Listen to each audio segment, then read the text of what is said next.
सुनो सबकी, करो अपने मन की। एक कुम्हार था, उसका एक लड़का था।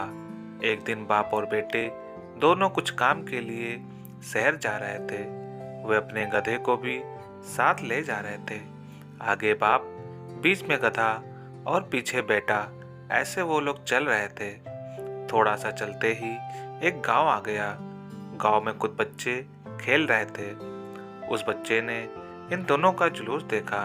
ये देखकर एक लड़का बोला, ये तो कोई मूर्ख ही लोग लग रहे हैं। गधा अकेले जा रहा है और ये दोनों चल रहे हैं। क्यों ये नवाब अपने बेटे को इस गधे के ऊपर नहीं बैठाता? कुम्हार इस बच्चे की बात सुनी और उसने अपने बेटे को गधे के ऊपर बैठा दिया और वो लोग आगे चलने लगे। थोड़ा सा चलते ही दूसरा गांव आ गया।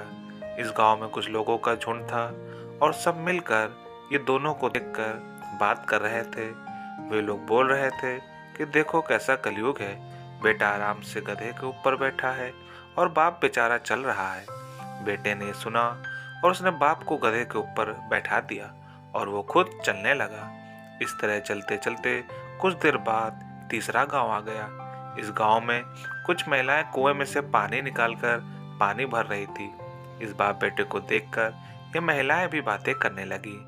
उनमें से एक महिला ने अपनी सहेली को बोला कि देखो, बाप सवारी कर रहा है और बेचारा बेटा चल रहा है। क्यों ना ये बाप अपने बेटे को भी अपने साथ इस गधे पर बैठने दे। उस महिला की बात सुनकर बाप ने अपने बेटे को भी गधे के ऊपर बैठा दिया। बाप बेटे अब आगे चलने लगे।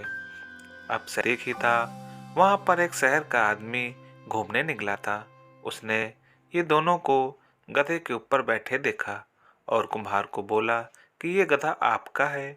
कुम्हार ने कहा, जी ये गधा मेरा है। वो आदमी ने बोला कि आप दोनों को इस गधे की जरा भी दया नहीं आती।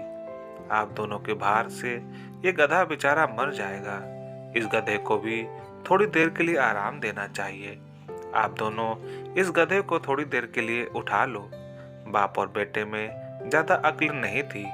वो दोनों ने गधे के 4 पैर लकड़ी से बांध दिए और उस लकड़ी को अपने कंधे पर रख दिया।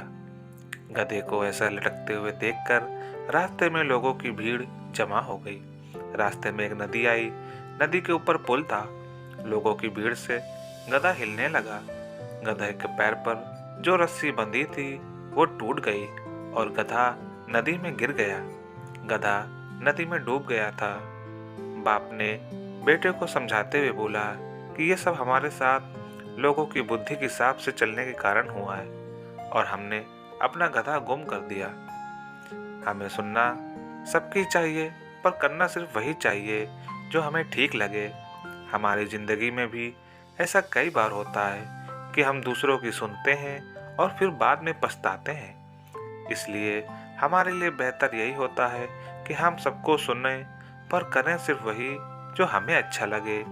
दोस्तों, अगर ये कहानी आपको अच्छी लगी हो तो प्लीज़ लाइक और सब्सक्राइब करना ना भूलें। मिलते हैं आपसे अगले वीडियो में। तब तक के लिए धन्यवाद।